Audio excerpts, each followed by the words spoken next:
Argentina now, they're actually starting to use crypto for remissions payments. And people who don't know what remittance payments are, that's when people send money overseas to family, because if you're working in America, and let's say you make $50,000 a year, that's a lot of money compared to most of the world. Yeah. Right? That's a huge amount of money. Like anyone, even people who are poor in America, are very wealthy compared to most of the world. Yeah. And they then go work and they send money to people overseas, and they use that money for food, for survival, for education. And they're starting to do that with cryptocurrencies in a lot of Latin American countries. And it's a digital world trend. It's not just isolated to New Orleans or Minneapolis, where I am, or Houston. It's connecting everyone everywhere. Yeah.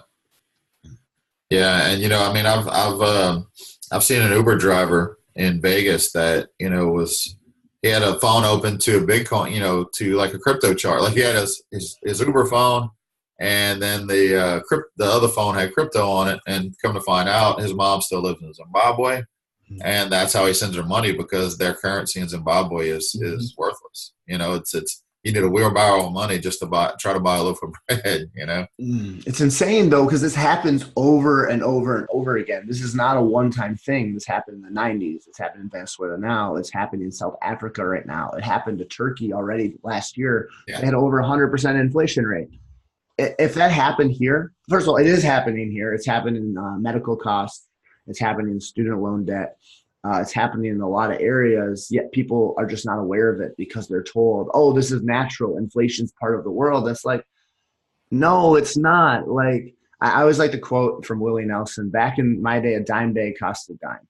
And it's just a funny way to phrase it, because my grandparents grew up spending 2 pennies and I'd buy a Snickers bar.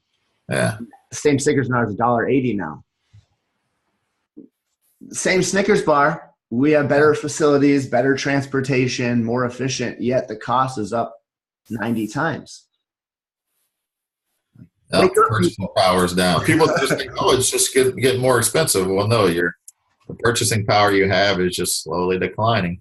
Well, technology's improved so much. Like that's the thing, is we've had all these technological innovations and production innovations in the last 30, 40, 50 years, yet our reflection on prices does not represent that. And like, that's what I don't understand is like, I'm like, people, our food system is like the most efficient food system, just in time inventory. They literally get it like 3 days before they give you fresh fruit. That's insane. That used to take weeks, if not months, to travel. That's why you couldn't do it. That's why you would never have oranges in winter.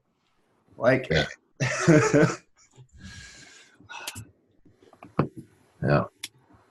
Okay, Wayne, I have another crypto question for you.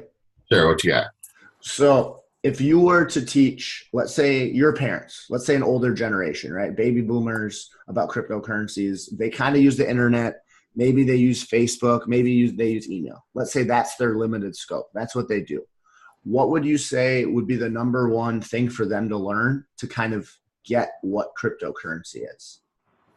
Like from an education standpoint. Yeah, so I typically tie it into a system they're already using, right? So and you want to find out their background. Have you owned a business? Have you ever taken payments through a payment processor, right? So I kind of explained to someone the other day, they have a business where they have a payment processor, right? So they pay fees to, to Visa, MasterCard, American Express, and then they also pay the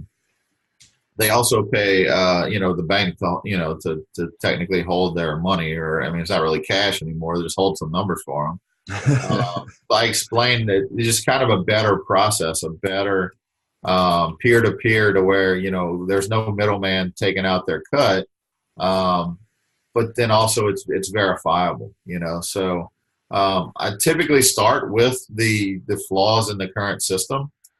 Whether it's fractional reserve banking, the Fed just printing money, and just kind of go into, we're already in a, going to a cashless society. I mean, most people don't carry cash on them anymore. They're swiping the card.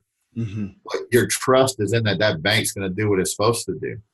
And in the last couple of years, how many big name banks had to pay fines for money laundering, right? Right. So do you really trust them?